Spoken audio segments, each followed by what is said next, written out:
अस्सलाम वालेकुम। 6 क्लास। बेटा आज हम पढ़ेंगे इस्लामियत का चैप्टर रियासत मदीना का क्याम और उसका मौजू है दाखिली और खारजी अमूर, मुहाजिरीन की आबादकारी, मिसाक और तहवील का किबला। इसके आज हम शॉर्ट क्वेश्चन करेंगे।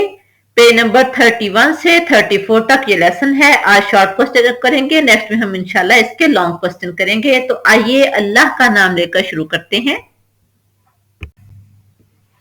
क्वेश्चन नंबर 1 है, कुरान मजीद में किस वजह से अंसार की तारीफ की गई? तो इसका आंसर देखें। अंसारे मदीना ने मुहाजिरीन की मदद के लिए सखावत और ईसार की ऐसी मिसालें कायम की कि अल्लाह ताला ने कुरान मजीद में उनकी तारीफ फरमाई। जब मुसलमान हुजूर सल्लल्लाहु अलैहि वसल्लम के साथ मक्का से मदीना हिजरत करके गए तो वो बेसरो सामानी के आलिम में थे। इंसान ने मुहाजिरीन की दिल खोल कर मदद की, इस कदर उनका ख्याल रखा, इस कदर उनकी मदद की कि अल्लाह ताला ने कुरान करीम में उनकी तारीफ फरमाई है, यानी इंसार की तारीफ फरमाई है। क्वेश्चन नंबर 2 है, मिसाक के मदीना में इखराजात की जिम्मेदारी किस पर डाली गई? तो इसका आंसर देखें। मिसाक के मदीना में यहूद अपने इखराजात के जिम्मेदार होंगे और मुसलमान अपने इखराजात के। अलबत्ता जंग की सूरत में दोनों फरीक मिलकर अखराजात बर्दाश्त करेंगे। यानी मिसाक के मदीना में तय पाया था अपने जो डेली के अखराजात हैं वो यहूद अपने खुद बर्दाश्त करेंगे और मुसलमान खुद बर्दाश्त करेंगे। लेकिन अगर बाहर से कोई बैरूनी ताकत मुसलमानों पर या यहूद पर हमला करेगी तो यहूद और मुसलमान मिलकर सारे अखराजात बर्दाश्त करेंगे बैरूनी ताकत का मुकाबला करने के लिए।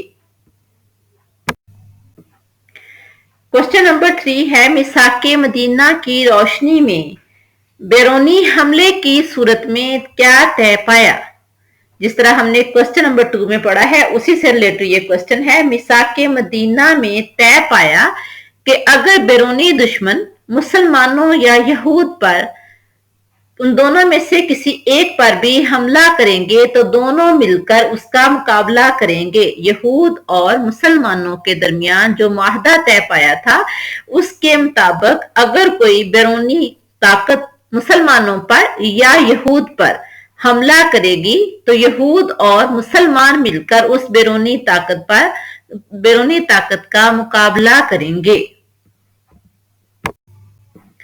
क्वेश्चन नंबर 4 है, जोहर की नमाज की किस रकत में तहवील किबला का हुक्म नाजिल हुआ? तो इसका आंसर देखें। जोहर की तीसरी रकत में तहवील किबला का हुक्म नाजिल हुआ।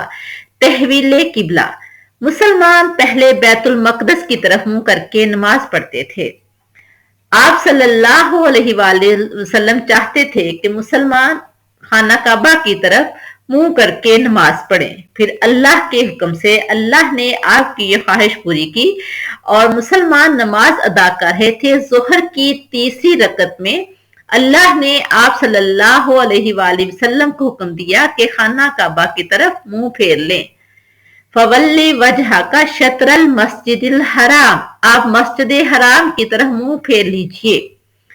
और आपने अल्लाह के हुक्म से बैतुल मकदस से खाना काबा की तरफ मुंह फेर लिया।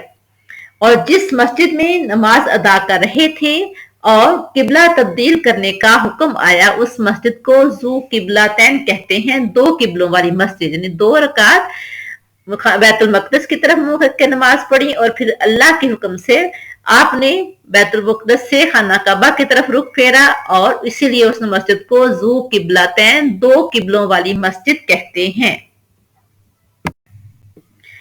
क्वेश्चन नंबर 5 देखें, तहवील किबला से क्या मुराद है? तो इसका आंसर देखें। मुसलमान पहले बैतुल मकदस की तरफ मुंह करके या रुख करके नमाज अदा करते थे, फिर अल्लाह के हुक्म से अब खाना काबा की तरफ रुख करके नमाज अदा करेंगे। जब हुक्म आया तो इस हुक्म को तहवील किबला कहा जाता है। फिर देखें, मुसलमान पहले बैतुल मकदस की तरफ रुख करके नमाज अदा करते थे, پھر حکم ہوا کہ اب خانہ کعبہ کی طرف رخ کر کے نماز ادا کریں، اسے تحویل قبلہ کہتے ہیں۔ یہ تھے ہمارے شارٹ کوسٹن۔ نیکسٹ لیکچر میں ہم انشاءاللہ اس کے لانگ کوسٹن کریں گے۔ اللہ حافظ۔